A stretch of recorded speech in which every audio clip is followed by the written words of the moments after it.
तुम्ही कधी टिफिनमध्ये पाणीपुरी घेऊन गेलेले आहेत का? मला नक्की सांगा.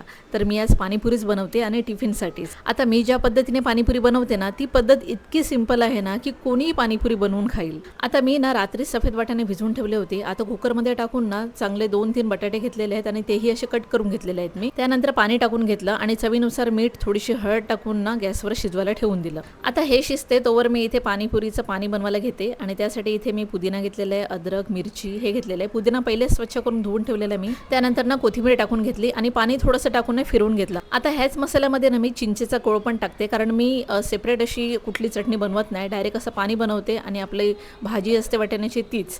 बस त्यानेच इतकं टेस्टी लागते ना की तुम्हाला चटणीची पण गरज पडणार नाही.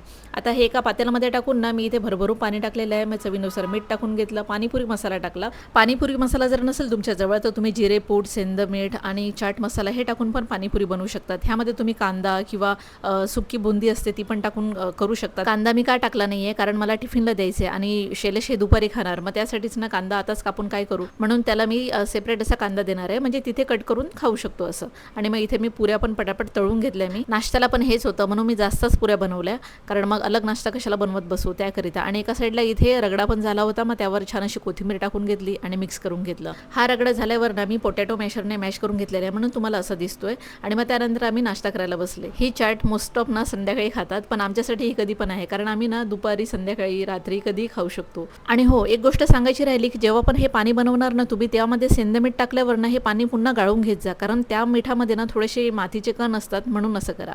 तर चला मग आजच्या व्हिडिओमध्ये इतकंच. भेटूया पुढच्या ब्लॉगमध्ये. बाय.